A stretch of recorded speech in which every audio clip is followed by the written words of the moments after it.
ونسلم على رسوله الكريم بسم الله الرحمن الرحيم قد جاءكم من الله نور وكتاب مبين صدق الله مولانا العظيم وبلغنا رسوله النبي الكريم الحبيب الأمين ونحن على ذلك لمن الشاهدين والشاكرين والحمد لله رب العالمين۔ عزیزان گرامی، مسئلہ نور مصطفیٰ علیہ تحیت و ثناء اہل سنت کے مسلک میں یہ مسلم عقیدہ ہے کہ رسول اللہ صلی اللہ علیہ وسلم اللہ تعالیٰ کے نور ازلی کا جلوہ اول ہیں۔ کچھ مسالک والے اختلاف کرتے ہیں، وہ رسول اللہ صلی اللہ علیہ وسلم کو نور تسلیم نہیں کرتے ہیں اور اپنے جیسا بشر کہتے ہیں۔ ان کا عقیدہ انہیں نصیب ہو۔ ہم کو اللہ تعالیٰ نے پاک حق عقیدہ عطا فرمایا ہے، جو کتاب اللہ کی روشنی میں، سنت رسول اللہ کی روشنی میں، مفسرین کرام کی تحقیق میں مسلم مسئلہ ہے کہ رسول اللہ صلی اللہ علیہ وسلم اللہ کے نور سے ہی آپ کی نورانی تخلیق ہوئی ہے۔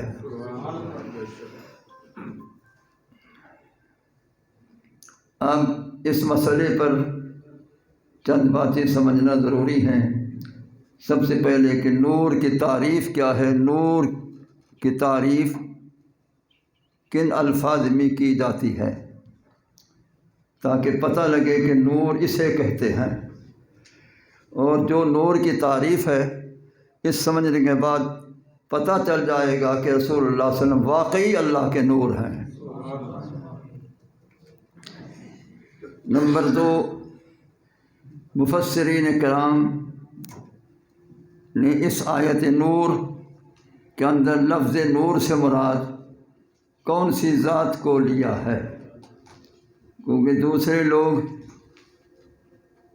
لکھ بھی گئے ہیں، کہہ بھی رہے ہیں کہ آیت نور میں لفظ نور سے مراد اسلام ہے اور لفظ نور سے مراد قرآن ہے۔ یہ انہوں نے بیان کیا ہے۔ ہم ثابت کریں گے کہ مفسرین کرام نے اکثر نے آیت نور میں لفظ نور سے مراد ذات مصطفیٰ کریم مراد لی ہے صلی اللہ تعالی علیہ وسلم۔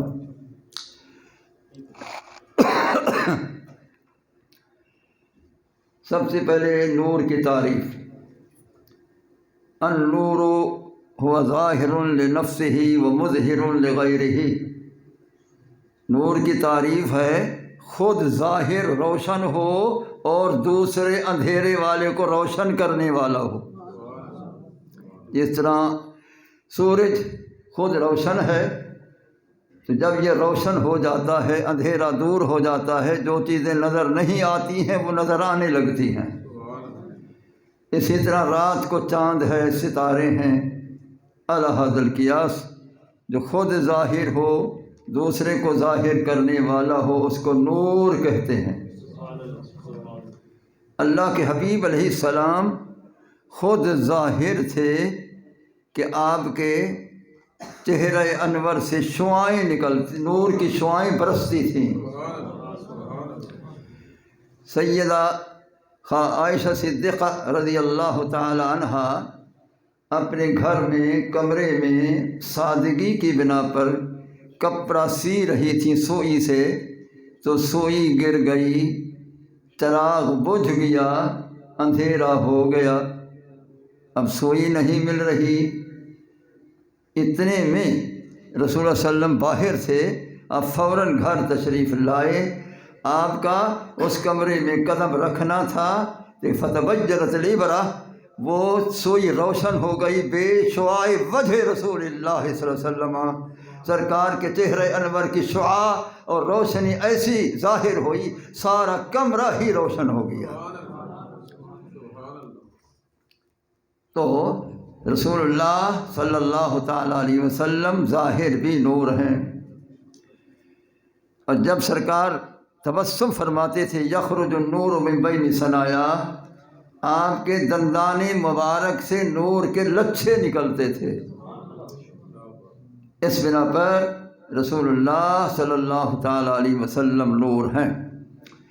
اس کے علاوہ حدیث نور بڑی مفصل ہے، وہ بھی میں بیان کرتا ہوں، لیکن مفسرین کرام کو دیکھتے ہیں، یہ جو سینکڑوں سال پہلے عالم دنیا سے پردہ کر گئے ہیں، اس وقت ان کا کیا عقیدہ تھا اس لفظ نور میں، اور اب ہمارا بھی عقیدہ اسی کے مطابق ہے کہ نہیں، یہ ذرا سماعت کریں۔ آیت کریمہ ہے قد جاءکم من اللہ نور، بے شک تمہارے پاس آ چکا اللہ سے نور لم یزلی۔ اب وہ مراد لے رہے تھے المراد بالنور الاسلام والدین والقرآن، وہ کہتے ہیں کہ اس سے مراد دین ہے، اسلام ہے، قرآن ہے۔ اب مفسرین کی تحقیق میں بتاتا ہوں۔ سب سے پہلی تفسیر جو سبقاً پڑھائی جاتی ہے، جس کو تفسیر جلالین کہتے ہیں، ہر درس میں سبقاً پڑھائی جاتی ہے، اہل سنت کے درس میں بھی، دیگر لوگوں کے درس میں بھی تفسیر جلالین سبقاً پڑھائی جاتی ہے۔ صاحب تفسیر جلالین فرماتے ہیں قد جاءکم من اللہ نور اے هو النبی صلی اللہ علیہ وسلم۔ فرماتے ہیں آیت نور میں لفظ نور سے مراد کوئی اور شے نہیں ہے، خود نبی کریم علیہ السلام کی ذات پاک مراد ہے۔ اب جلالین نے فرما دیا کہ میرے نزدیک لفظ نور سے مراد نبی کریم علیہ السلام کی ذات پاک مراد ہے، آپ ہی نور اول ہیں۔ اب جلالین کو ہر وقت پڑھاتے بھی ہیں اور یہ آیت کی تفسیر دیکھتے بھی ہیں، پھر بھی وہ اس پر یقین نہیں رکھتے ہیں۔ ہم لوگ پڑھاتے ہیں تو اس پر یقین بھی رکھتے ہیں کہ اس کی تحقیق حق ہے۔ یہ تو جلالین نے کہا، جلالین کے اوپر اس کو حل کرنے کے لیے الساوی علی الجلالین ہے۔ الساوی علی الجلالین، اس نے کمال کا بیان کیا ہے۔ اس نے فرمایا ہے اے اصل کل نور حسی و معنوی، کہ رسول اللہ صلی اللہ علیہ وسلم ہر نور کی اصل ہیں۔ جو نوری مخلوق نظر آ رہی ہے اس کی اصل بھی نور مصطفیٰ ہے، جو مخلوق نظر نہیں آ رہی ہے اس کی اصل بھی نور مصطفیٰ ہے۔ اللہ نے آپ کو اصل الانوار بنایا ہے۔ الساوی علی الجلالین، علامہ ساوی رحمۃ اللہ علیہ نے یہی فرمایا ہے۔ تو لہذا جو نور حسی ہے، مثلا چاند یہ نور حسی ہے، ہم دیکھ رہے ہیں، سورج یہ نور حسی ہے، ہم دیکھ رہے ہیں، ستارے یہ نور حسی ہیں، ہم دیکھ رہے ہیں۔ فرمایا ان کی اصل بھی سرکار ہیں، انہوں نے بھی نور کی خیرات سرکار سے، سرکار کے نور سے حاصل کی ہے۔ اسی طرح ملائکہ نور ہم اپنے حس سے نہیں دیکھ سکتے ہیں، ملائکہ ہمیں نظر نہیں آ رہے ہیں۔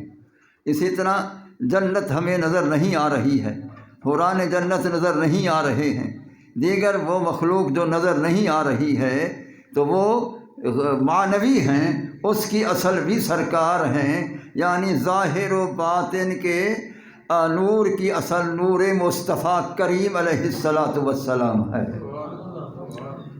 اللہ کے حبیب علیہ السلام ہر نور کی اصل ہیں، اور حسی نور ہو اس کی بھی آپ اصل ہیں، معنوی نور اس کی بھی آپ اصل ہیں۔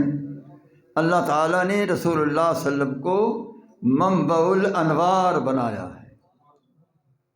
پروردگار عالم جل شانہ و عم نوالہ نے آپ کو مصدر الانوار بنایا ہے۔ تو جلالین کی تحقیق بھی آپ نے سن لی، الساوی علی الجلالین کی تحقیق بھی آپ نے سن لی۔ اب تفسیر خازن فرماتے ہیں قد جاءکم من اللہ نور المراد محمد صلی اللہ علیہ وسلم۔ فرماتے ہیں کہ آیت کریمہ میں لفظ نور سے مراد کوئی اور شے مراد نہیں، حضور محمد کریم علیہ الصلاۃ والسلام کی ذات پاک ہی مراد ہے۔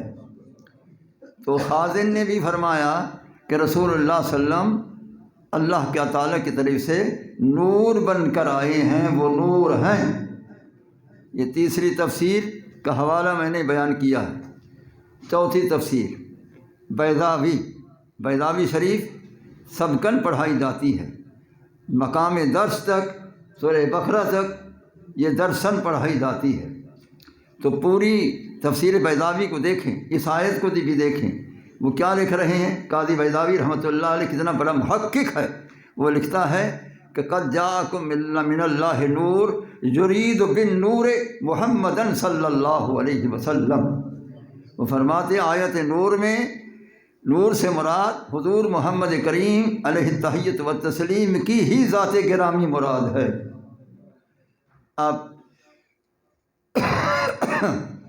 قاضی بیضاوی نے بھی یہی تحقیق پیش فرمائی کہ اس نور سے مراد کوئی اور شے مراد نہیں ہے، حضور محمد کریم علیہ الصلاۃ والسلام کی ذات پاک مراد ہے۔ جو قاضی بیضاوی کا عقیدہ ہے وہی عقیدہ اہل سنت کا ہے، جو جلالین والے کا عقیدہ ہے وہی عقیدہ اہل سنت کا ہے، جو الساوی والے کا عقیدہ ہے وہی عقیدہ اہل سنت کا ہے، جو خازن کا عقیدہ ہے وہی عقیدہ اہل سنت کا ہے۔ اب آگے چلیں تو تفسیر روح المعانی علامہ محمود آلوسی حنفی بغدادی رحمۃ اللہ تعالیٰ علیہ، یہ ایسا محقق ہے کہ اس کو دوسرے لوگ بھی محقق تسلیم کرتے ہیں۔ جب وہ تسلیم کرتے ہیں، ہم تو پہلے سے ہی تسلیم کرتے ہیں، تو انہوں نے جو فرمایا ہے اگر اس کو تسلیم کرنا ہے تو یہ بھی تسلیم کرو۔ وہ فرماتے ہیں قد جاءکم من اللہ نور اے نور الانوار والنبی المختار صلی اللہ علیہ وسلم۔ وہ فرماتے ہیں کہ آیت کریمہ میں لفظ نور سے مراد فقط نور نہیں، تمام انوار کے نور، اصل الانوار، اور نبی مختار محمد مصطفیٰ کریم علیہ التحیۃ والثناء یہی مراد ہیں۔ اب نور الانوار بھی فرمایا اور نبی مختار بھی فرمایا، معلوم ہوا تمام عالم انوار کی مخلوق کے بھی آپ نور الانوار ہیں، اور کائنات کے اندر اللہ تعالیٰ نے آپ کو مختار کل کا مرتبہ بھی عطا فرمایا، اختیار کلی بھی عطا فرمایا، مختار کل بھی آپ کو بنایا ہے۔ ایسے معاملات بھی حدیث میں مذکور ہیں کہ اللہ تعالیٰ نے جو حکم فرمایا سو فرمایا، رسول اللہ صلی اللہ علیہ وسلم نے اپنے اختیار بھی وہاں استعمال فرمایا۔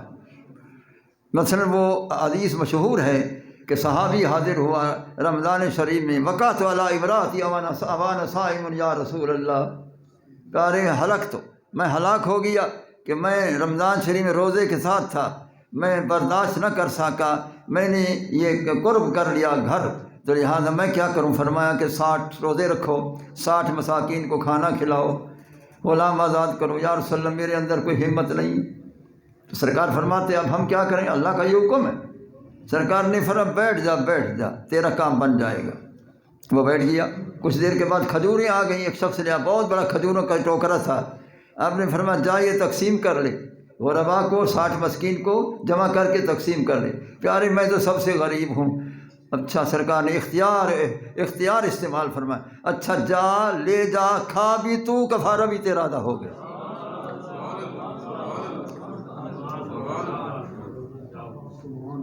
یہ ہے والنبی المختار، رسول اللہ صلی اللہ علیہ وسلم نبی مختار ہیں۔ تو پھر اسی طرح ایک شخص مسلمان ہونے کے لیے آیا، اس نے شرط کی کہ پیارے میں ایک نماز پڑھوں گا، 5 نہیں پڑھوں گا۔ آپ نے فرمایا تو ایک ہی پڑھنا۔ اب خدا کا حکم ہے 5 نمازیں، سرکار فرما رہا تو ایک پڑھنا، تو وہ مسلمان ہو گیا۔ اور صحابہ فرماتے ہیں کہ یہ کیا ہو گیا، اللہ کا حکم ہے 5 نمازیں، سرکار نے فرمایا تو ایک پڑھنا۔ اب وہ نگاہ نبوت دیکھ رہی تھی کہ آگے کیا ہوگا۔ ایک نماز پڑھی، مسلمان ہو گیا، سارے گناہ بخشے گئے، شرک ختم، سب کچھ ختم، وہ بخشا گیا۔ دوسری نماز کے وقت آنے سے پہلے وہ فوت ہو گیا۔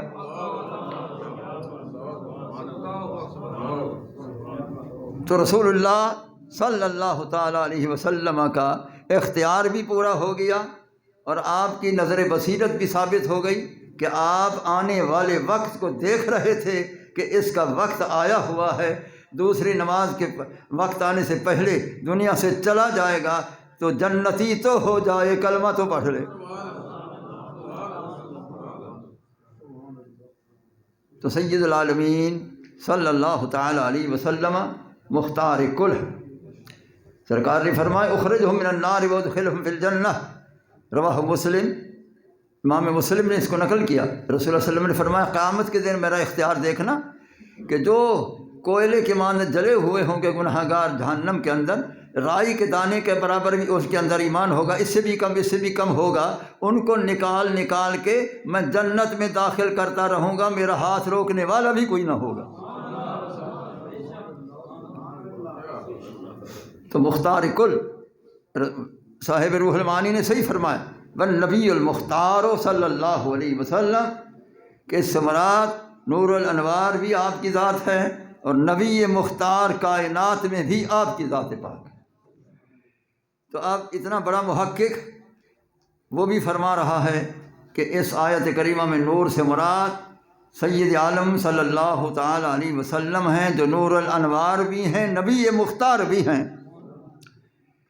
تو اس لیے اکثر مفسرین کرام نے رسول اللہ صلی اللہ علیہ وسلم کی ذات گرامی کو مراد لیا ہے کہ آپ ہی نور ہیں، اور اللہ نے فرمایا قد جاءکم من اللہ نور، بے شک حق بات ہے، شک سے پاک بات ہے، شک نہ کرنا کہ تمہارے پاس اللہ سے نور جلوہ گر ہو چکا ہے، اور وہ نور نبی مکرم صلی اللہ تعالیٰ علیہ وسلم کی ذات پاک مراد ہے۔ تو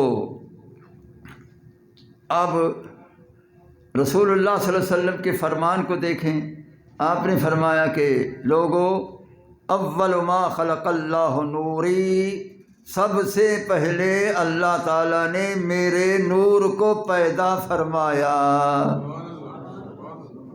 جب رسول اللہ صلی اللہ علیہ وسلم خود فرما رہے ہیں کہ سب سے پہلے اللہ تعالیٰ نے میرے نور کو پیدا فرمایا، تو اب تو مومنین کو تسلیم کر لینا چاہیے کہ واقعی سب سے اول تخلیق نور مصطفیٰ کریم کی ہوئی ہے، اور اللہ نے تخلیق اول نور مصطفیٰ کی ہے، لہذا رسول اللہ صلی اللہ علیہ وسلم اللہ تعالیٰ کے نور ہیں، اس کو تسلیم کرنا چاہیے۔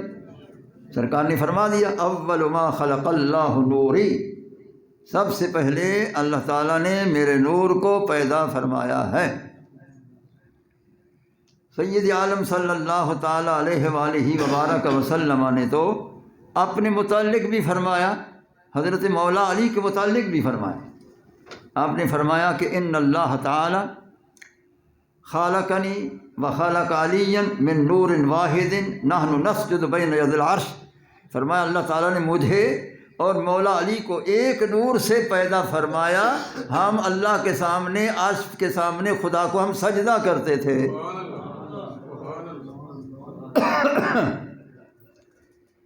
تو اس بنا پر رسول اللہ صلی اللہ علیہ وسلم اللہ تعالیٰ کے نور ہیں، اور نور بن کر آئے ہیں، اور نور ہیں، اس میں کوئی شک و شبہ نہیں۔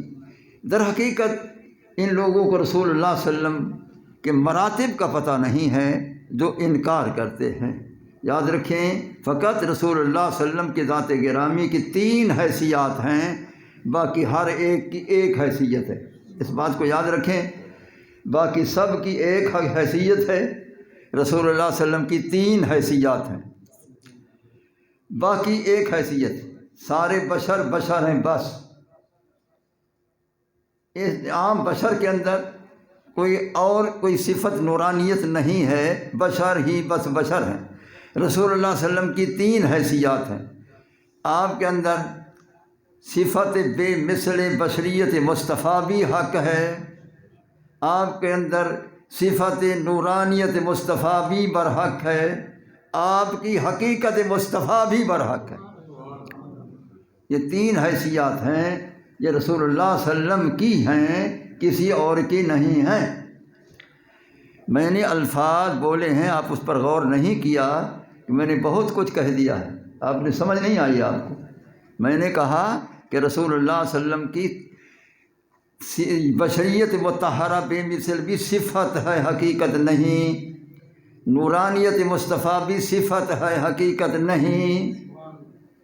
یہ دونوں صفت ہیں، بشریت مصطفیٰ بھی صفت مصطفیٰ ہے اور نورانیت بھی صفت مصطفیٰ ہے، یہ حقیقت نہیں ہے۔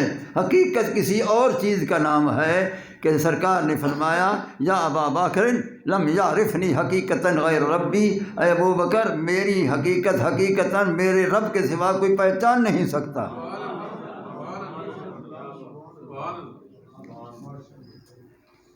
تو اس لیے رسول اللہ صلی اللہ تعالیٰ علیہ وسلم کی حقیقت جو ہے وہ ذات مصطفیٰ ہے، وہ ذات مصطفیٰ ہے، حقیقت مصطفیٰ وہ ذات مصطفیٰ ہے، اور یہ دونوں صفت ہیں۔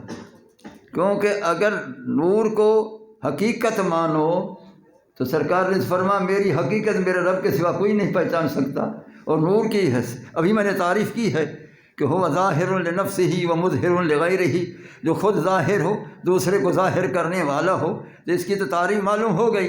سرکار فرماتے میری حقیقت کوئی پہچان نہیں سکتا، معلوم ہوا کہ نور بھی حقیقت نہیں، بشریت بھی حقیقت نہیں، حقیقت وہ اور چیز کا نام ہے۔ وہ کیا ہے کہ مصطفیٰ کو خدا جانے، خدا کو مصطفیٰ جانے۔ اس بنا پر حقیقت اور ہے اور یہ دونوں صفت ہے، بشریت مطہرہ بھی صفت ہے، وہ بھی بے مثل بشریت۔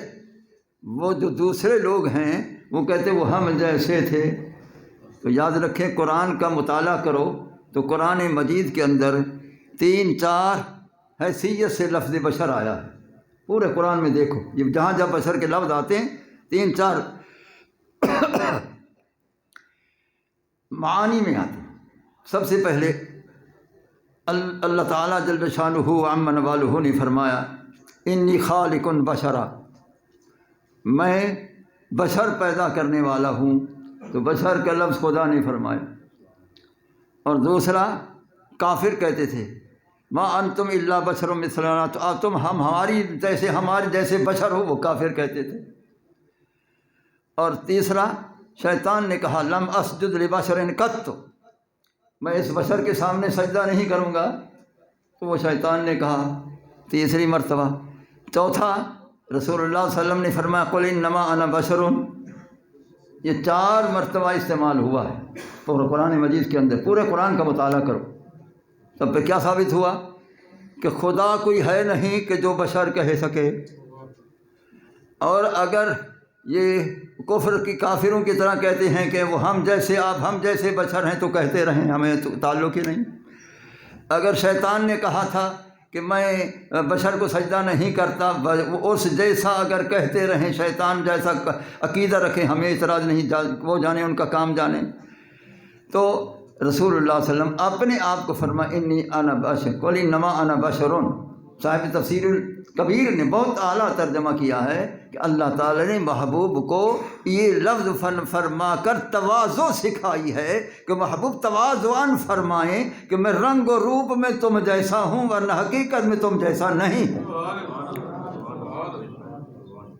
یہ اللہ تعالیٰ نے تواضع سکھائی ہے، تو وہ تواضع حقیقت نہیں ہوا کرتی ہے، یہ لباس بشری ہے۔ اور لباس بشری بھی ایسا تھا کہ ہر بشر کے جسم پر مکھی بیٹھتی ہے۔ خصائص الکبریٰ میں کتنی حدیثوں سے نقل کی ہیں کہ رسول اللہ صلی اللہ علیہ وسلم کے اس جسم اطہر کے کسی حصے میں کبھی مکھی نہ بیٹھی، بلکہ آپ کے کسی کپڑے مبارک پر بھی مکھی نہ بیٹھی۔ یہ بے مثلیت مصطفیٰ ہے صلی اللہ تعالیٰ علیہ وسلم۔ پھر اس کے بعد ہر بشر کا سایہ ہے۔ اب باہر چلیں، دھوپ ہے، دیکھو آپ کا سایہ ساتھ چلے گا، درخت کھڑے ہیں سایہ ہے، کوئی اور جسم والا ہے سایہ ہے، ساتھ جسم والے کا سایہ ہے۔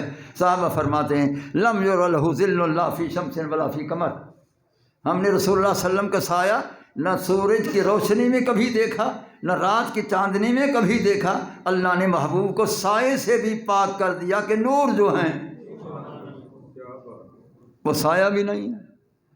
ایک تو اس لیے کہ آپ نور ہیں، نور کا سایہ نہیں، دوسرا اس لیے کہ سایہ اگر ہوتا تو سایہ بھی ساتھ چلتا نیچے، تو اگر کسی کا آنے والے ساتھ آنے والے کا پاؤں آ لگتا بے ادبی ہوتی۔ اللہ نے فرمایا میں محبوب کا سایہ پیدا ہی نہیں کرتا، یہ بے ادبی ہو کیوں؟ اس بنا پر رسول اللہ صلی اللہ تعالی وسلم کو اللہ تعالیٰ نے سائے سے پاک پیدا فرمایا، یہ بے مثلیت مصطفیٰ ہے صلی اللہ علیہ وسلم۔ اس کے علاوہ آپ کے پسینہ مبارک میں خوشبو تھی، خوشبودار پسینہ مبارک تھا۔ ہر بشر کا پسینہ بدبودار ہوتا ہے، خاص گرمیوں میں، لیکن رسول اللہ صلی اللہ علیہ وسلم سو رہے تھے، آپ کے یہ کوہنی سے پسینہ جاری تھا۔ وہ ایک بی بی آئی، اس نے شیشی بھری، سرکار بیدار میں کیا کر رہی؟ پیارے یہ خوشبو کے لیے رکھ رہی ہوں، بچی کی شادی کروں گی تو خوشبو میں پیش فرمائے، اس جیسی خوشبو ہے ہی کہیں نہیں۔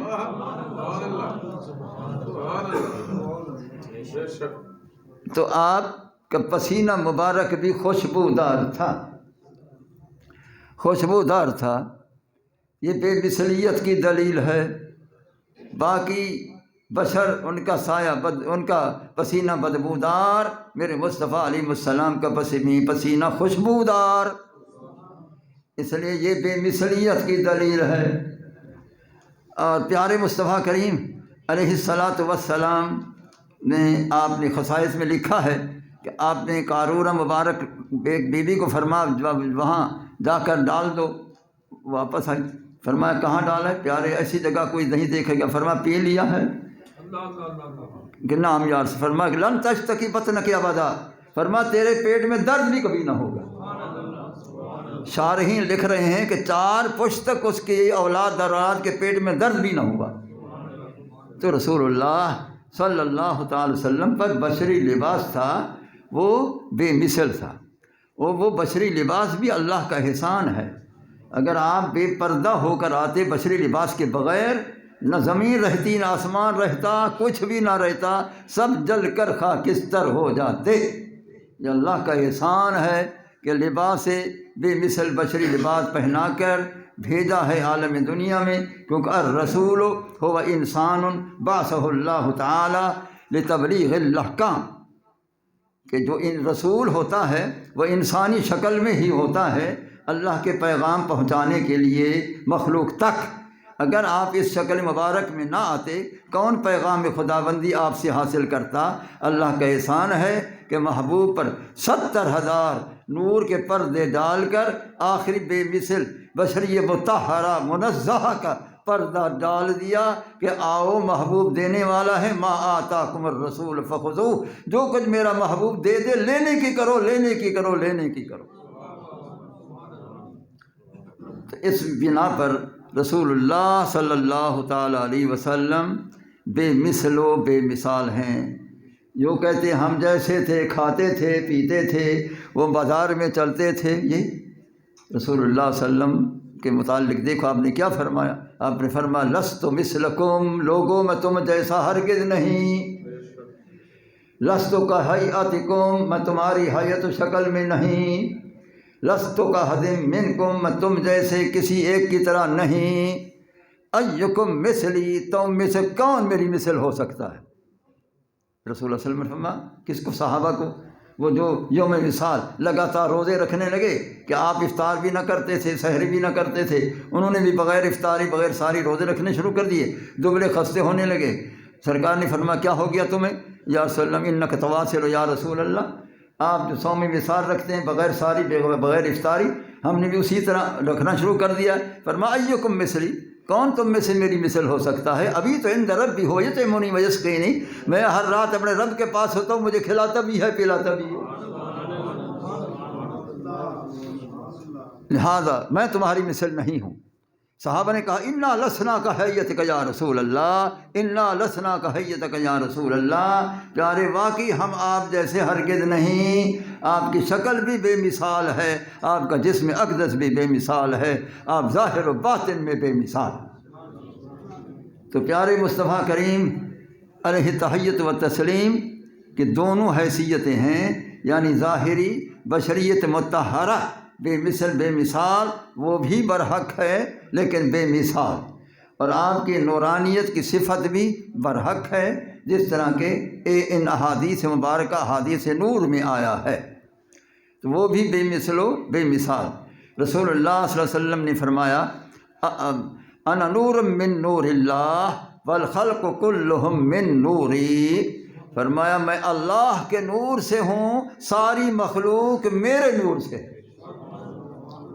فرمایا انا نور من نور اللہ والخلق کلہم من نوری، میں اللہ کے نور سے ہوں، ساری مخلوق میرے نور سے ہے، یعنی میں نور خدا کا پیکر ہوں، اور میں اللہ تعالیٰ کے نور سے ظاہر ہوا ہوں۔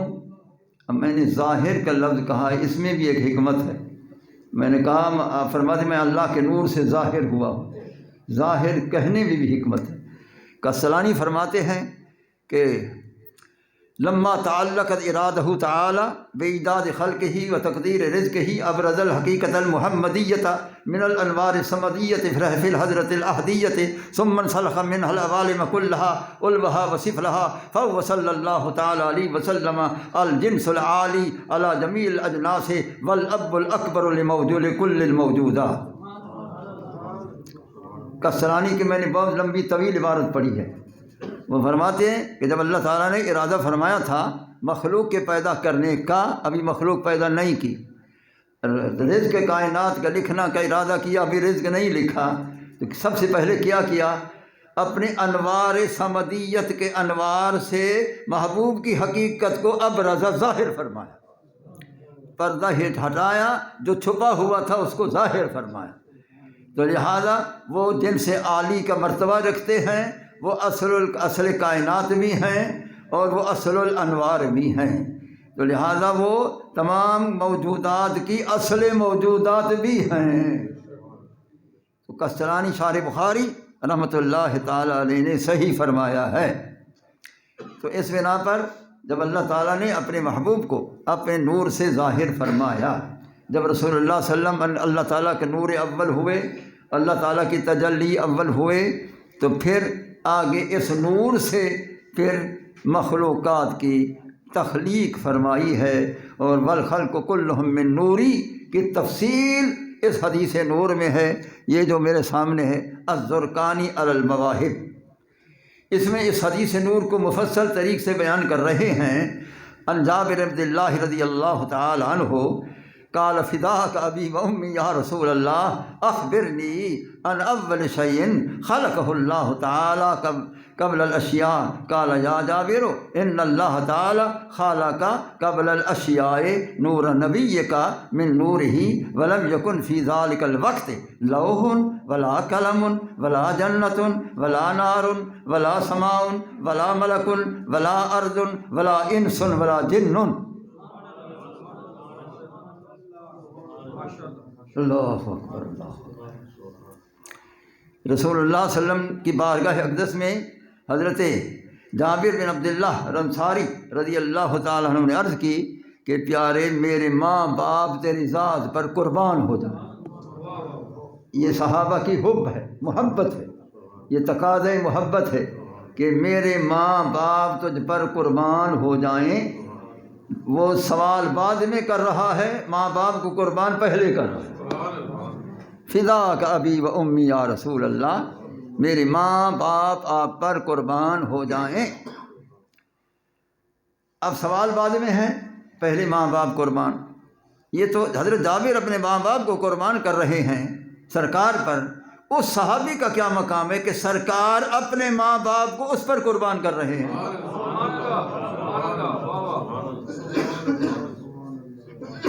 میں نے وہ جگہ جا کر دیکھی تھی مدینہ شریف میں، اب تو بند کر دی گئی ہے، میں نے خود دیکھی ہے وہاں جا کر، میں نے جو اس کا مسجد شریف تھی، اب تو مسجد تھی، اب وہ بھی نہ رہی، تو مسجد شریف کے صحن میں ایک مکعب شکل میں لوہے کا ڈھکنا تھا، میں نے جو ڈھکنا اٹھایا ایسا معلوم ہوتا تھا کہ نیچے جنگ لگی ہوئی ہے، ایسا معلوم ہوتا تھا نیچے جنگ لگی ہوئی ہے۔ اور اسی جنگ کے اندر حضرت سعد رضی اللہ تعالیٰ عنہ کے پاس تیر ختم ہو گئے تھے، سرکار نے لکڑی اٹھائی، فرمایا کہ فدا کا ابی و امی یا سعد ارمی یا سعد، اے سعد میرے ماں باپ تجھ پر قربان ہوں، تیری قربانی کو دیکھ رہا ہوں، یہ لے، یہ تیر کا کام دے گی، مارو ان کو، ختم کرو ان کو، یہ تیر کا کام ہے، ارمی یا سعد، مار ان کو، مار اس تیر سے، یہ تیر کا کام دے گی، میرے ماں باپ سعد تجھ پر قربان ہو جا۔ اس صحابی کا کیا ہی اعلیٰ مقام ہے کہ رسول اللہ صلی اللہ علیہ وسلم فرمائیں کہ میرے ماں باپ آپ پر قربان ہو جائیں۔ اللہ اکبر، اللہ اکبر۔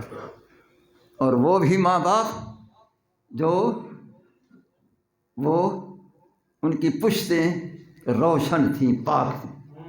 رسول اللہ صلی اللہ علیہ وسلم نے فرمایا ان اللہ نقلنی من اصلاب الطاہرین الی ارحام الطاہرات، اللہ تعالیٰ مجھے پاک پشتوں میں الطہارت من نجاست شرک والکفر، شرک اور کفر سے جو پاک پشتیں تھیں ان میں مجھے منتقل کرتا آیا حضرت عبداللہ تک، اور حضرت حوا علیہ السلام سے منتقل کرتا آیا پاک پیٹوں میں حضرت بی بی آمنہ تک۔ میرے اصلاب بھی پاک ہیں، میرے ارحام بھی پاک۔ سید العالمین صلی اللہ تعالی علیہ وآلہ وبارک وسلم کے والدین کریمین بے شک وہ مومن تھے، لم تبلغہم دعوت النبوہ، ان کو نبوت کی دعوت نہیں پہنچی تھی، دعوت اسلام نہیں پہنچی تھی، وہ فقط اللہ تعالیٰ پر ایمان رکھتے تھے، توحید پر تھے۔ ھذا یکفی لہم للایمان، یہی ان کے لیے ایمان کے لیے کافی تھا۔ تو ویسے بھی روح البیان والا لکھتا ہے کہ رسول اللہ صلی اللہ علیہ وسلم نے ان لوگوں کے اس سوال کو بھی ختم کر دیا کہ وہ تو دنیا میں کسی پر ایمان نہ لائے تھے، سرکار نے اپنے معجزہ سے اپنے دونوں والدین کو زندہ فرمایا اور زندہ فرما کے خود کلمہ پڑھایا۔ روح البیان نے اس کو نقل کیا کہ رسول اللہ صلی اللہ علیہ وسلم نے ان کو زندہ فرمایا اور زندہ فرما کے ان کو کلمہ شریف پڑھایا اور ان کو مشرف باسلام فرمایا۔ تو آپ کے والدین کریمین طیبین ہیں، وہ پاکیزہ ہیں۔ یہ مشکات میں حدیث پڑھاتے ہیں، پڑھاتے پڑھاتے پھسل جاتے ہیں۔ وہ حدیث شریف آتی ہے کہ رسول اللہ صلی اللہ علیہ وسلم ابوا شریف تشریف لے گئے، اور سیدہ صدیقہ فرماتی ہے میں ساتھ تھی، میں بیٹھ گئی ایک طرف، سرکار نے اپنی والدہ ماجدہ کے مزار پر آپ بیٹھے رہے اور آپ بڑا گریہ زار ہو گئے، بہت گریہ زار ہو گئے۔ میں حیران ہوئی اتنا دیر گریہ ہوتا ہے، بہت گریہ زار ہو گئے۔ کچھ دیر کے بعد آپ تبسم فرمایا تو واپس تشریف لائے، تو میں نے عرض کی کہ یا رسول اللہ صلی اللہ علیہ وسلم یہ کیا ماجرا تھا؟ فرمایا میں نے اللہ تعالیٰ سے اجازت طلب کی تھی کہ میں اپنی والدہ کی مزار شریف کی زیارت کر سکتا ہوں، تو اللہ تعالیٰ نے مجھے اجازت دے دی، اور جب میں وہاں پہنچا تو میں نے عرض کی کہ یا اللہ میں ان کے لیے مغفرت کی دعا کرتا ہوں، اللہ نے مجھے منع فرمایا، اللہ نے مجھے منع فرمایا۔ اور بعد میں جب اللہ تعالیٰ کی طرف سے معجزہ جہاں فضا آیا تو میں بہت خوش ہو گیا۔ اب اسی حدیث سے یہ لوگ پھسل گئے، ان کو عقل نہیں ہے کہ معنی کچھ اور ہے، یہ سمجھتے کچھ اور ہیں، لفظوں سے یہ خوش رہتے ہیں، معنی سے خفا ہیں، ان کا یہی حال ہے۔ اصل میں یہ تھا کہ رسول اللہ صلی اللہ تعالیٰ علیہ وسلم جب یہ فرما رہے ہیں میں نے اللہ سے اجازت طلب کی کہ میں والدہ ماجدہ کی مزار پرانوں کے زیارت کروں، اللہ نے اجازت دی، تو زیارت مشرکہ کی قبر کی ہوتی ہے کہ مومنہ کی؟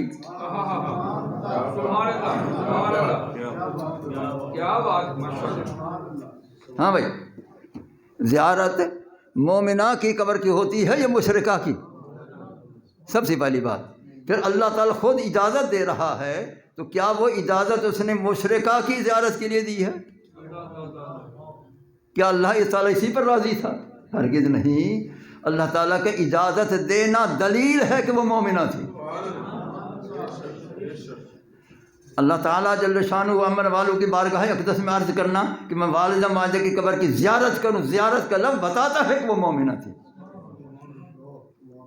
اب رہا کہ مغفرت، میں نے عرض کی کہ یا اللہ میں ان کی بخشش کی مغفرت کی دعا کروں، اللہ نے مجھے منع فرمایا، اسی سے پھسل گئے۔ یاد رکھو کہ اصل میں بہت بڑا شان اس میں ہے، اس میں بہت بڑا شان چھپا ہوا ہے۔ وہ یہ ہے کہ اللہ نے فرمایا کہ ارے میں اجازت نہیں دیتا، کیونکہ بخشش ہوتی ہے گناہوں کی، تو یہ تو پاک ہے۔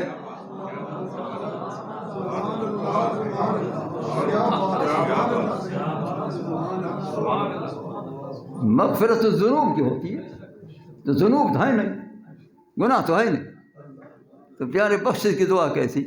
اس لیے منع فرمایا کہ پیارے یہ تو پاکیزہ ہے، اس کے اندر تو کوئی گناہ نہیں ہے، ذنب سے پاک ہے، ذنب سے پاک ہے، ذنوب سے پاک ہے۔ اس لیے آپ بخشش کی دعا کیا کریں گے، کس لیے کریں گے؟ ان کے صدقے میں تو دوسروں کی بخشش ہوگی۔ اب سوال پیدا ہوتا ہے، کیا رسول اللہ صلی اللہ علیہ وسلم کو علم نہیں تھا کہ یہ گناہوں سے پاک ہے، پھر کیوں اجازت طلب کی؟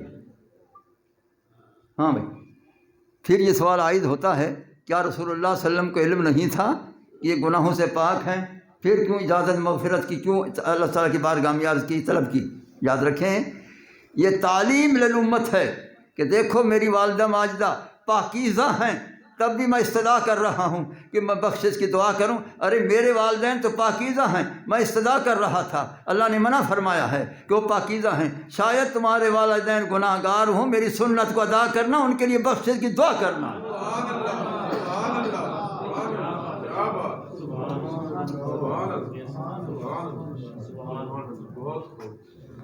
قرآن میں آیا وَتَقَلُّبَكَ فِي السَّاجِدِينَ، اللہ نے فرمایا پیارے ہم نے آپ کو ساجدین میں منتقل کرتے آئے، تو الساجدین للہ ولا لغیر اللہ، وہ اللہ کو سجدہ کرنے والے تھے، غیر اللہ کو سجدہ نہیں کرنے والے تھے، تو اس لیے اللہ نے ان کو پاکیزہ رکھا۔ ارے وہ تو بڑی شان والے ہیں، رسول اللہ کے والدین ہیں۔ مولا علی کے متعلق پڑھو کہ کیوں کہا جاتا ہے کرم اللہ تعالی وجہہ الکریم، اللہ تعالیٰ نے ان کے پیشانی مبارک کو عزت بخشی ہے۔ باقی صحابہ کے لیے رضی اللہ تعالیٰ عنہ، ابو بکر صدیق رضی اللہ تعالیٰ عنہ، عمر فاروق رضی اللہ تعالیٰ عنہ، عثمان غنی رضی اللہ تعالیٰ عنہ، ابو ہریرہ رضی اللہ تعالیٰ عنہ، خالد بن ولید رضی اللہ تعالیٰ، جتنی صحابہ کے نام لیتے جاؤ رضی اللہ تعالیٰ، فقط یہ ذات ہے کہ کرم اللہ تعالیٰ وجہہ الکریم، کہ علی کے چہرے کو اللہ تعالیٰ نے عزت بخشی ہے۔ وہ کیا عزت بخشی ہے کہ لم یسجد لصنم قط، مولا علی پیدائش سے لے کر آخر دم تک کسی بت کے سامنے نہ جھکے، یہی عزت اللہ نے عطا کی۔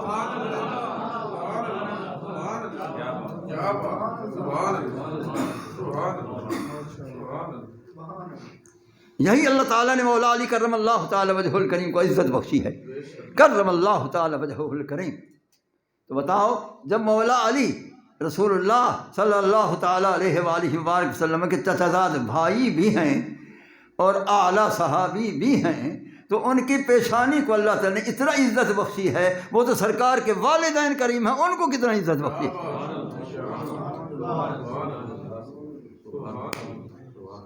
اللہ اکبر، اللہ اکبر۔ اہل سنت کا عقیدہ بے شک حق ہے، اہل سنت کا عقیدہ بے شک حق ہے، کوئی شک نہیں۔ تو رسول اللہ صلی اللہ تعالی وسلم کی نورانیت کی ایسی تاثیر تھی کہ جب رسول اللہ صلی اللہ علیہ وسلم حضرت عبداللہ اپنے والد کے پشت انور کے اندر تھے، تو حضرت عبداللہ کے پیشانوں سے نور کے جلوے نکلتے تھے۔ تو وہ کس کا نور تھا؟ وہ نور مصطفیٰ تھا، وہ نور مصطفیٰ تھا جو ان کی پیشانی سے نکل رہا تھا۔ یہ سمجھ آیا؟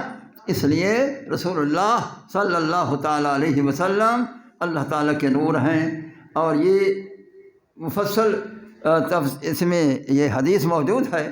حضرت جابر بن عبداللہ رضی اللہ تعالیٰ عنہ فرماتے ہیں، میں نے عرض کی پیارے بتائیں مجھے، خبر دیں مجھے، سب سے پہلے سب کائنات سب اشیاء کے پیدا کرنے سے پہلے اللہ نے کس کو پیدا فرمایا؟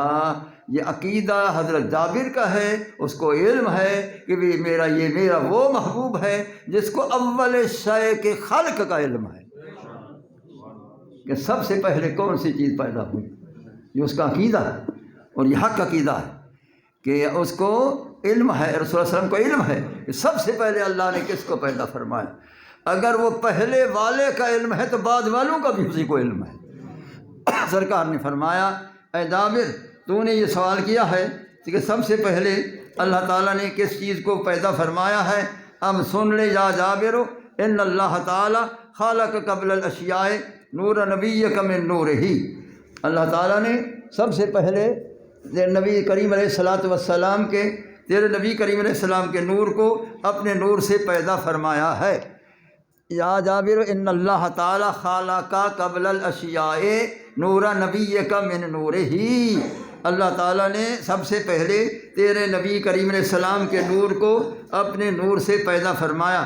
زرقانی والا لکھ رہا ہے کہ نور صفاتی سے پیدا فرمایا، نور اسما سے پیدا فرمایا، کہتے ہیں اے من نور ذات ہی، اللہ نے اپنی ذات کے نور ذات سے پیدا فرمایا۔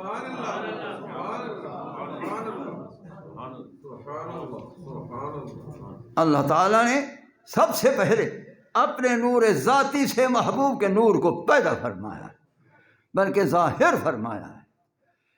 تو فرماتے ہیں جب وہ نور سب سے پہلے پیدا ہوا ہے تو پھر پروردگار عالم جل شانہ و امن والہ نے مخلوق کے پیدا کرنے کا ارادہ فرمایا کہ مخلوق کو پیدا کیا جائے۔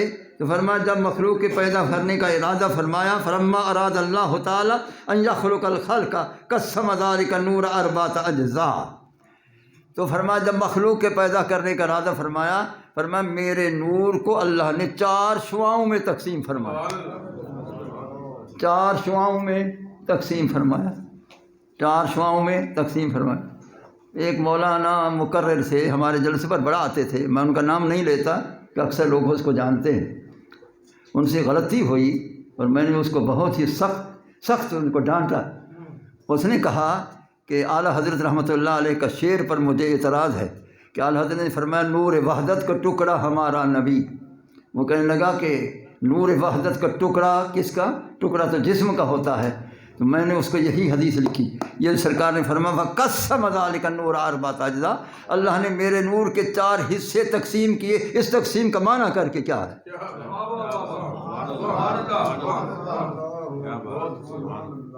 قسم ذلک النور اربعۃ اجزاء، تو کس تقسیم کا معنی بھی کر، اجزاء کا معنی بھی کر۔ اعلیٰ حضرت پر اعتراض کرتا؟ بالکل نہیں، اعلیٰ حضرت رحمۃ اللہ علیہ جیسا عالم نہ پیدا ہوا ہے نہ ہوگا۔ میرے استاد محترم فرماتے تھے کہ اگر یوں کہو کہ ثانی ابو حنیفہ ہے تب بھی حق ہے۔ حضرت فرماتے تھے اگر یوں کہو کہ امام ابو حنیفہ اسی شکل میں دوبارہ زندہ آ چکا ہے تب بھی حق ہے۔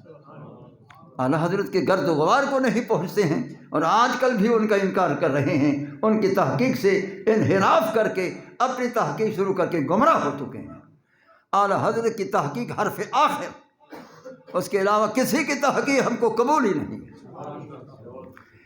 تو سید عالم صلی اللہ تعالی وسلم نے فرمایا اللہ تعالیٰ نے میرے نور کی 4 شعائیں فرمائی ہیں۔ خلق من الجزء الاول الکلام، اللہ تعالیٰ نے میرے پہلی شعاع سے کلام تقدیر کو پیدا فرمایا۔ کلام تقدیر جو تمام کی تقدیر لکھنے والی، پوری مخلوقات کی تقدیر لکھنے والی، اس کو پیدا فرمایا، اس کو پیدا فرمایا۔ تو سب سے پہلے اللہ تعالیٰ نے قلم کو پیدا فرمایا۔ معلوم ہوا کہ کلام تقدیر بھی نور مصطفیٰ کا جلوہ ہے، قلم تقدیر بھی نور مصطفیٰ کا جلوہ ہے، وہ بھی سرکار کے نور کا جلوہ ہے۔ اور قلم جب پیدا ہوئی تو پھر قلم نے عرض کی مولا مجھے تو پیدا کیا ہے محبوب کے نور سے، اب پہلے کیا لکھوں؟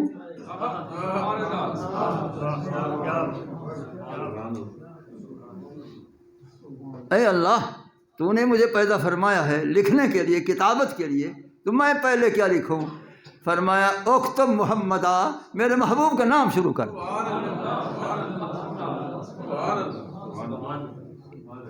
تو قلم تقدیر رسول اللہ علیہ وسلم کے نور سے پیدا ہوئی۔ ابھی میں بیان کر یہ اور فائدہ آ گیا کہ دیکھو جب قلم تقدیر سرکار کے نور سے ہے تو نور سے جو پیدا ہوئی ہے وہ تقدیریں لکھ رہی ہے، اس قلم کو سب کی تقدیر کا علم ہے تو لکھ رہی ہے۔ اگر قلم کو ساری تقدیروں کا علم ہے تو وہ تو جز ہے، میرے مصطفیٰ تو کل ہے، اس کو کتنا علم ہے؟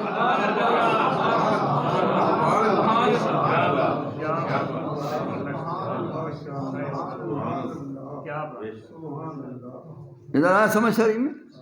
یہ ابھی میں بیان کر رہا تھا، میرے ذہن میں آیا، یہ القاء الخیر فی القلب، یہ اللہ کی طرف سے خیر کا القاء۔ کئی مسائل ایسے ہیں میں رجوع اللہ کرتا ہوں، اللہ تعالیٰ کی بارگاہ میں عرض کرتا ہوں تو مسئلہ جلدی حل ہوتا ہے۔ تو آپ قلم تقدیر کو اگر کل تقادیر کا علم ہے تو جو جز ہے اس کو علم ہے، جو کل ہے اس کو بطریق اولا علم ہے۔ ہماری ہر کل تقدیر کا علم میرے مصطفیٰ کریم کو ہے، ہمارے تمام حرکات و سکنات کا علم میرے مصطفیٰ کریم کو ہے، ہمارے تمام اعمال کا علم میرے مصطفیٰ کریم کو ہے، ساری کائنات کے ذرے ذرے کا علم میرے مصطفیٰ کریم کو ہے۔ اللہ اکبر۔ فخلق من الجزء الاول القلم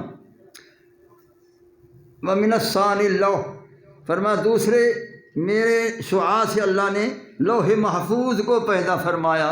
اب لوح محفوظ خزینہ علوم کائنات ہے، لوح محفوظ خزینہ علوم کائنات ہے۔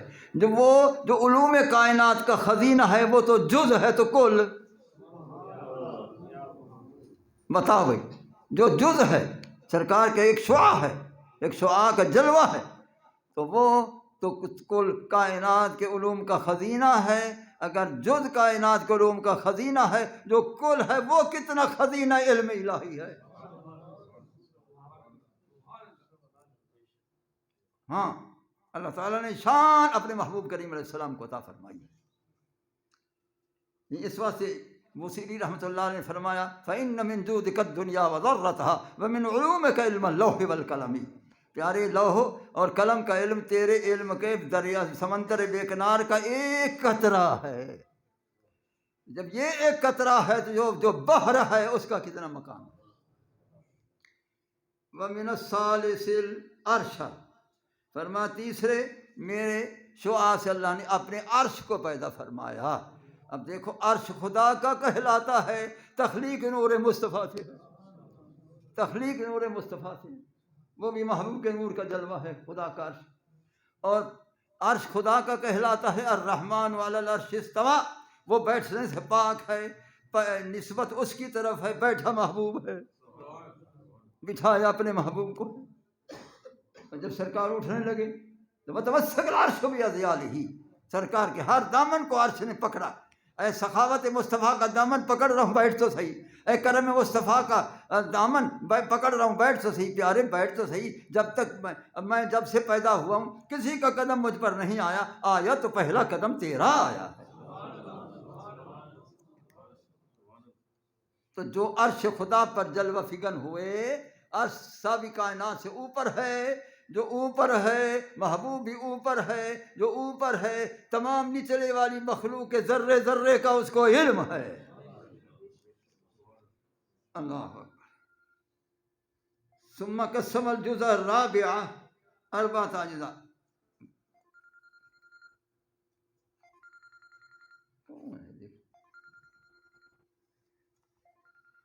تو پھر اس کے بعد چوتھے حصے کے پھر 4 شعائیں فرمائی۔ فخلق من الاول حملۃ العرش، فرمایا اللہ تعالیٰ نے پھر میرے چوتھے شعاع کو 4 حصے کر کے پہلے حصے سے اللہ تعالیٰ نے عرش کے اٹھانے والے فرشتوں کو پیدا فرمایا۔ جو فرشتے خدا کا عرش اٹھائے ہوئے ہیں وہ بھی نور مصطفیٰ کی کرن ہے، جلوہ ہیں، وہ بھی نور مصطفیٰ کی کرن اور جلوہ ہیں۔ سبحان اللہ۔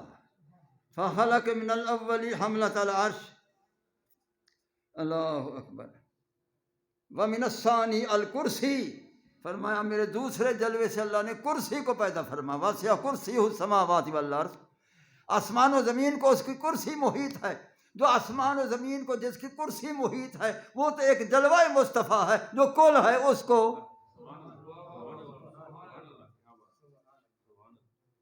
ہاں، وہ کرسی تو جلوہ مصطفیٰ ہے، تو یہ تو جز ہے، اور جو کل ہے پھر اس کا احاطہ کتنی ہے ساری کائنات پر. اللہ اکبر. ومن الثالث باقی الملائکہ، پھر اللہ تعالیٰ نے تیسری شعاع سے دیگر تمام فرشتوں کو پیدا فرمایا. معلوم ہوا ہر فرشتہ نور مصطفیٰ کی کرن ہے، ہر فرشتہ نور مصطفیٰ کا جلوہ ہے.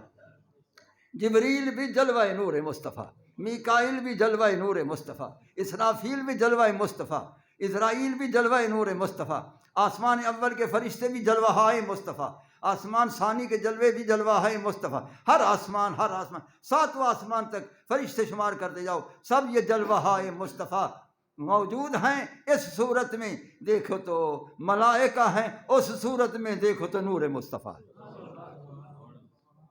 صلی اللہ تعالی علیہ وسلم. اللہ تعالیٰ نے ان فرشتوں کو پیدا فرما جو عرش کو اٹھائے ہوئے ہیں، کرسی کو پیدا فرما، فرشتوں کو پیدا فرما.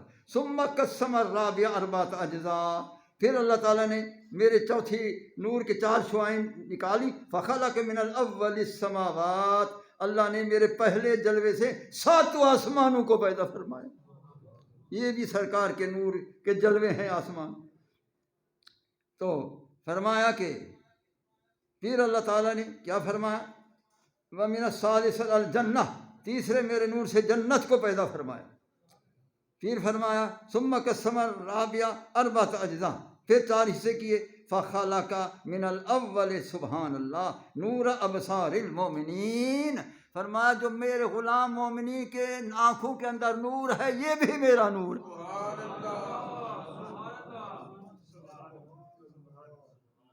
جو میرے غلاموں کے آنکھوں میں نور ہے وہ بھی نور مصطفیٰ ہے.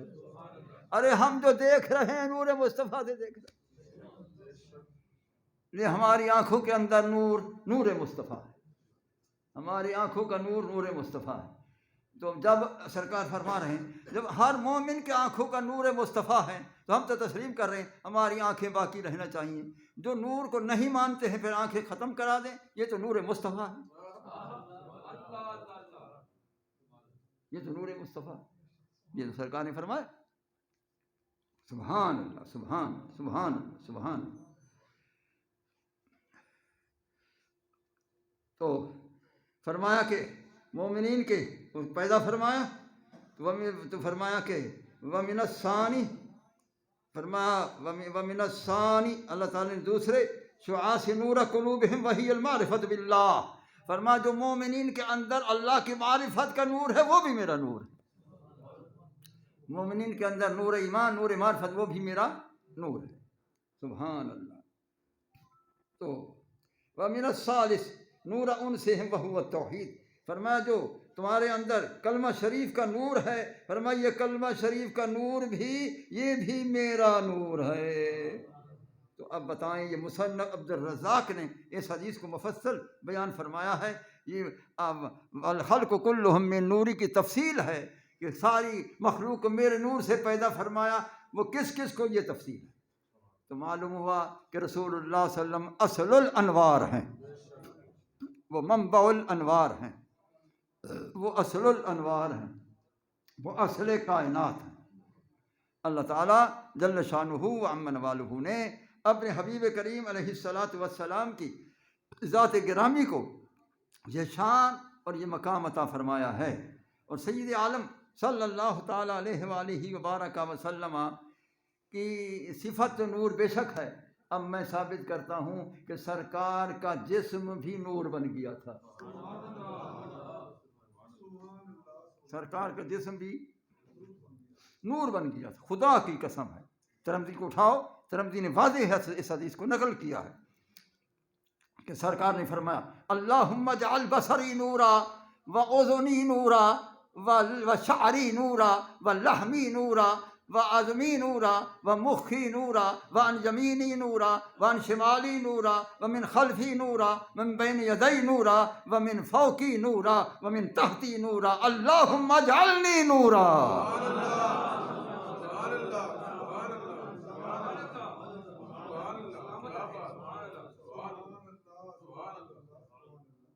او کما قال النبی صلی اللہ علیہ وسلم، رسول اللہ صلی اللہ علیہ وسلم نے فرمایا لکل نبی دعوت مستجابہ، ہر نبی کی دعا مقبول ہے۔ یہ تو سید الانبیاء کی دعا ہے، یہ تو حبیب خدا کی دعا ہے، یہ تو کبھی رد ہوتی نہیں، ناممکنات میں سے ہے، قبول ہے۔ فرمایا اللہ تو نے مجھے بصر تو دی ہے، اور میری آنکھوں کو بھی اور نور کا اضافہ دے دے، میرے کانوں کو بھی نور کا اضافہ دے دے، میرے جو یہ گوشت ہے اس کو بھی نور کر دے، اور میرے جو اندر جو ہڈیاں ہیں اس کو بھی نور کر دے، اور ہڈیوں میں جو گودا ہے اس کو بھی نور کر دے، اور جو میرا خون ہے اس کو بھی نور کر دے۔ اللہ میرے دائیں نور کر دے، میرے بائیں نور کر دے، میرے سامنے نور کر دے، پیچھے نور کر دے، اوپر نور کر دے، نیچے نور، یا اللہ میرے ظاہر و باطن مجسم نور و نلا نور کر دے۔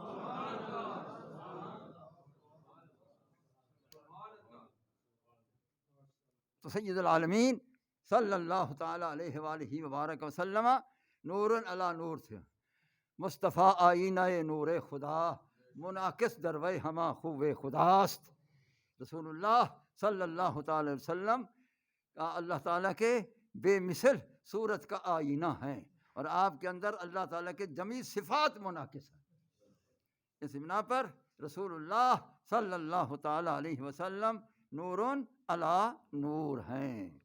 یہ عقیدہ اہل سنت ہے، یہ عقیدہ اہل سنت ہے، اور میں نے اتنے دلائل سے، اتنی تفاسیر کے حوالہ جات سے، دیگر کتب حدیث سے میں نے بیان کیا ہے۔ اب تھوڑا سا مسئلہ اور شروع کرتے ہیں۔ وہ ہمارے پروفیسر صاحب تشریف لانے والے تھے، نہیں آئے؟ پروفیسر صاحب تشریف لانے والے تھے، رحیم یار خان تھے، آ گئے؟ تشریف لے آئے؟ اچھا، ماشاء اللہ ماشاء اللہ، تشریف رکھیں تشریف رکھیں۔ بڑی خوشی ہوئی، مجھے بڑی خوشی ہوئی کہ ہمارے مہمان گرامی ہیں، خصوصی مہمان خصوصی ہیں ماشاء اللہ۔ پروفیسر مظہر حسین صاحب ماشاء اللہ تشریف لائے ہیں۔ میں دل کی گہرائیوں سے میں دعا کرتا ہوں اللہ تعالیٰ اور ان کے درجات بلند فرمائے۔ اچھا دیکھیں، یہ ہمارے اشتہار کے موضوع میں ایک موضوع دیا گیا ہے تصوف۔ اب تصوف اتنا بحر بے کنار ہے کہ جس کے اندر پوری گفتگو اس مختصر وقت میں نہیں ہو سکتی ہے۔ کوئی وقت ہو یا کئی مہینے ہوں تو اس تصوف کو میرے پاس پڑھو تو پتہ چلے کہ تصوف کا ملک کیسا ہے۔ تو میں نمونتاً پیش کر رہا ہوں۔ تصوف، حرف تا، حرف صاد، حرف وا، حرف فا، اس سے مراد کیا ہے؟ تا سے مراد کیا ہے؟ صاد سے مراد کیا ہے؟ واو سے مراد کیا ہے؟ فا سے مراد کیا ہے؟ یاد رکھو کہ المراد بالتا التوبہ، کہ اس تا سے مراد وہ زمرہ صالحین کا جو ہر وقت رجوع الی اللہ رکھتے ہیں۔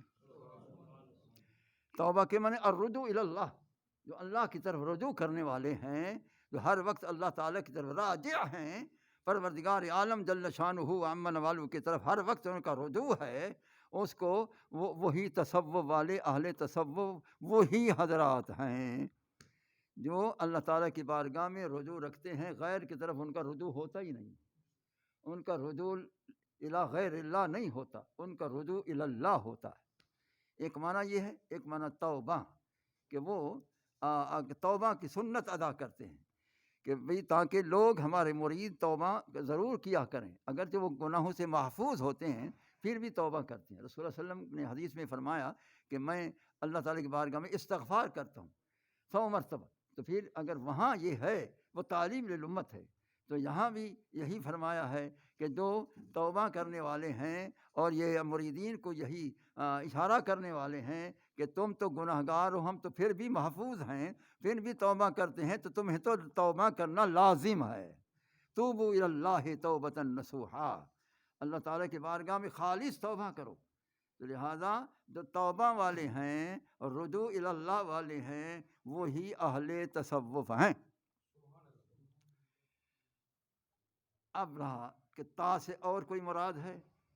المراد بالتا التوحید، تا سے مراد توحید، جو اللہ تعالیٰ کی توحید کو حق تسلیم کرنے والے ہیں، خدا تعالیٰ کو وحدہ لا شریک ماننے والے ہیں، اور اس کی وحدانیت کے ہم وقت قائل ہیں، اور کائنات کے ذرے ذرے میں اس کی وحدانیت کے جلوے دیکھنے والے ہیں۔ جس طرح کہ اور رفا نے فرمایا ما رأیت شیئا الا ورأیت اللہ فیہ، کہ جس چیز کو میں دیکھتا ہوں اس میں خدا دیکھتا ہوں۔ ما رأیت شیئا الا ورأیت اللہ قبلہ و بعدہ، جس چیز کو دیکھتا ہوں اس کے دیکھنے سے پہلے بھی خدا دیکھتا ہوں، اس میں بھی خدا دیکھتا ہوں، اس کے بعد بھی خدا دیکھتا ہوں۔ جو اللہ تعالیٰ کی وحدانیت کے جلووں کو کائنات میں دیکھنے والے ہیں اور وہ اہل توحید ہیں، صحیح معنی میں وہ وحدت الوجود والے ہیں، یہ ان کے لیے ہے۔ تو یہ اہل تصوف ہیں جو توحید پرست ہیں اور وحدانیت کے قائل ہیں، اللہ کے سوا ان کو غیر کوئی نظر نہیں آتا، فقط اللہ ہی نظر آتا ہے۔ کیونکہ اس طاعت سے مراد تقویٰ بھی ہے، جو اہل تقویٰ حضرات ہیں، متقین حضرات ہیں، ان کا بھی یہ مقام ہے، ان کی بھی شان ہے، کیونکہ تقویٰ کا اعلیٰ مقام یہ ہے کف البصر عما سوی اللہ، کہ آنکھ خدا کے دیکھنے کے بغیر غیر کے دیکھنے سے بند رہے، کھلے تو خدا نظر آئے۔ آنکھ غیر کے دیکھنے سے بند رہے، آنکھ کھلے تو اللہ نظر آ جائے، خدا کے جلوے نظر آ جائیں، خدا کے انوار و تجلیات نظر آ جائیں۔ تو یہ اعلیٰ مقام تقویٰ ہے، یہ اعلیٰ مقام تقویٰ ہے کہ اللہ تعالیٰ کے جلوے نظر آئیں، غیر نہ نظر آئیں۔ قربان جائیں حضرت امام ابو حنیفہ رحمۃ اللہ علیہ پر، جو فرماتے ہیں اذا نظرت فلا ارى الا کا، پیارے جب میں آنکھیں کھولتا ہوں میں دیکھتا ہوں سوا تیری ذات کے، میں کسی غیر کو دیکھتا ہی نہیں۔ اذا نظرت فلا ارى الا کا واذا سمعت عنك قولا طیبا، جس وقت کوئی کان میں آواز پہنچتی ہے وہ تیری پیاری پیاری آواز پہنچتی ہے۔ میرے کانوں میں غیر کی آواز بھی نہیں ہے، میری آنکھوں میں غیر کا تصور بھی نہیں ہے، نظر آتا ہے تو تو نظر آتا ہے۔ یہ وہی لوگ ہیں کہ کائنات کے ذرے ذرے کے اندر وہ اسی کو دیکھتے ہیں، موجود جو ہے جگ میں اسم و صفات حق ہے، اسم و صفات کیا، خود عین ذات حق ہے۔ ایک دا ہوں، ایک خواہ ہوں، ایک جو ہوں، ایک گو، سب میں اس کو دیکھتا ہوں، غیر سے مطلب نہیں۔ عاشق راہ خدا ہوں، غیر سے مطلب نہیں۔ سالک راہ خدا ہوں، غیر سے مطلب نہیں۔ طوف کرتا ہوں میں اپنے کعبہ دل کا مدام، اپنا خود عابد ہوا ہوں، غیر سے مطلب نہیں۔ گرچہ شاہ کشور کونین ہوں لیکن فرید، گرچہ شاہ کشور کونین ہوں لیکن فرید، فخر عالم کا گدا ہوں، غیر سے مطلب نہیں۔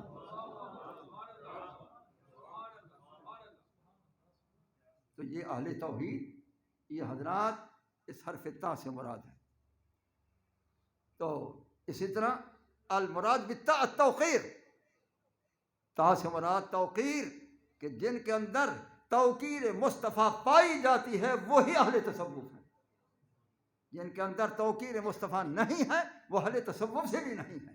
توقیر مصطفیٰ دل میں پائی جائے، وہ کس معیار کی پائی جائے؟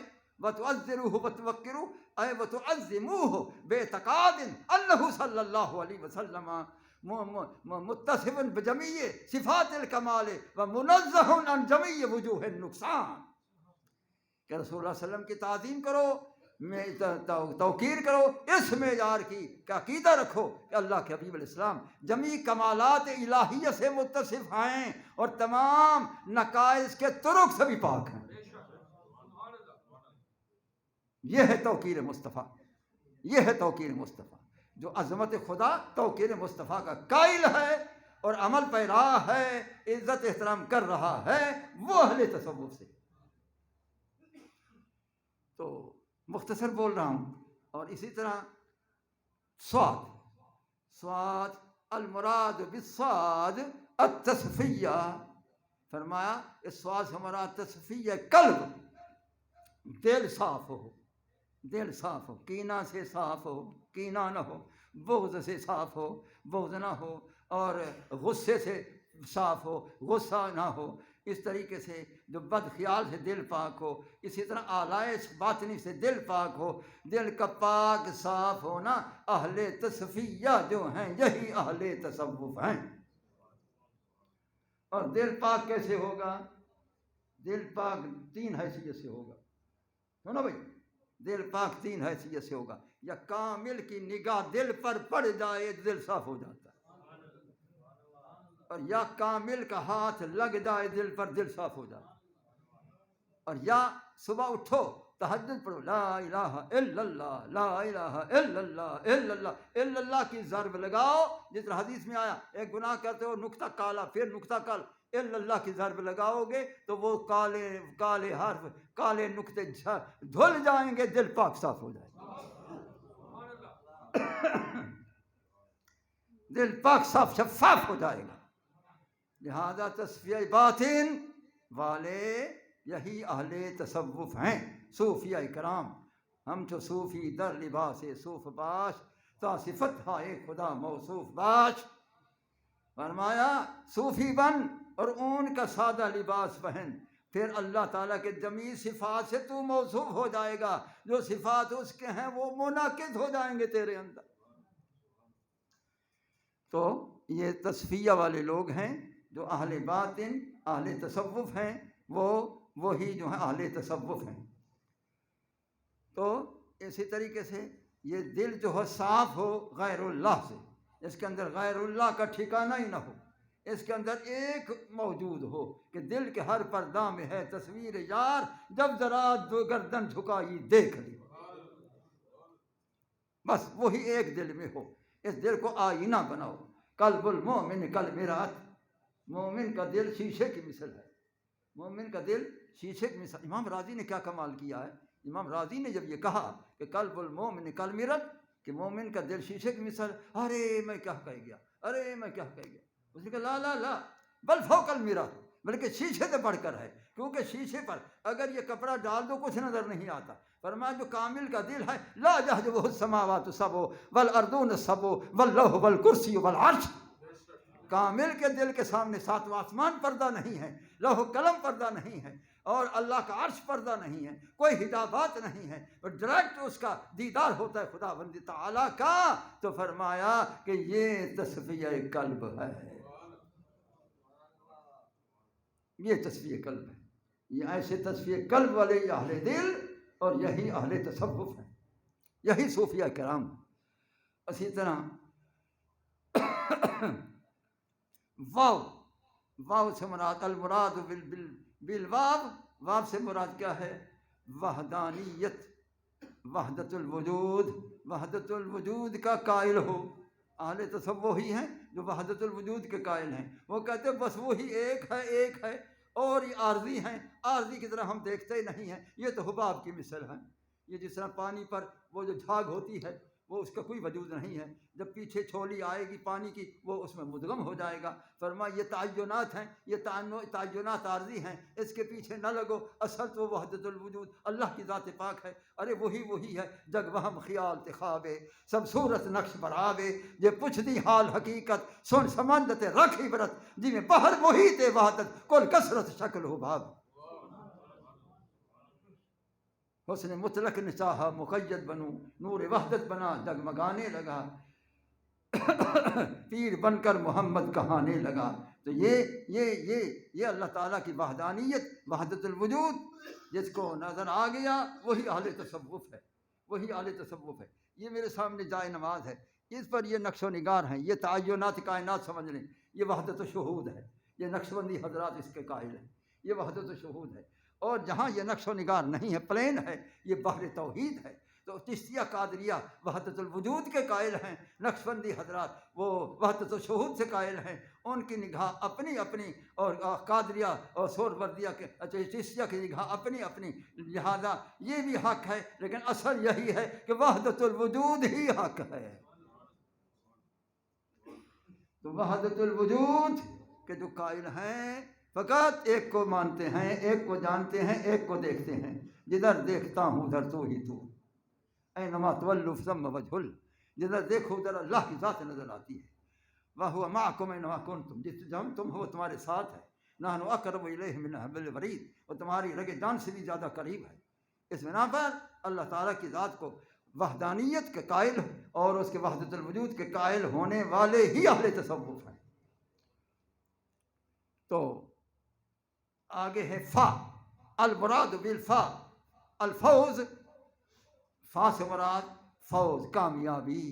جو اہل تصوف ہے کامیاب یہی لوگ ہیں، کامیاب یہی لوگ ہیں، کامیابی انہی کے حصے میں ہے۔ قد افلح المؤمنون الذین هم فی صلاتهم خاشعون، فلاح دارین ان کے لیے ہے، کامیابی ان کے لیے ہے، فوز کاملہ ان کے لیے ہے، فوز عظیم ان کے لیے ہے۔ تو لہذا جو اللہ تعالیٰ جل شانہ و عم نوالہ کے وحدت الوجود توحید الہی کے بھی قائل ہوں، تصفیہ باطن والے بھی ہوں اور یہ توقیر والے بھی ہوں اور توبہ والے بھی ہوں اور رجوع الی اللہ کرنے والے بھی ہوں، تصفیہ باطن والے بھی ہوں اور وحدانیت الہی کے قائل بھی ہوں، وحدانیت الہی کے جلوے کے وحدانیت کو دیکھنے والے بھی ہوں، اور ان تمام صفات سے متصف ہو کر انجام یہ ہے کہ ذالک هو الفوز العظیم، بڑی کامیابی ان کے لیے۔ بہرحال میں نے تصوف کے حروف تہجی پر بہت مختصر کلام کیا ہے، اس کے اندر بڑے خزانے چھپے ہوئے ہیں۔ اگر قسمت خدا دادا ملاقاتت کنم حاصل، وجود تقدیر ربانی شدن یکجا بود مشکل۔ میں نے بہت ٹائم لے لیا ہے، اب نہایت محبت سے میں عرض کروں گا جناب پروفیسر مظہر حسین صاحب کو تشریف لائیں اور آپ ہم سب کو درس دیں اور آپ کے درس سے یہ سارے مستفید ہوں۔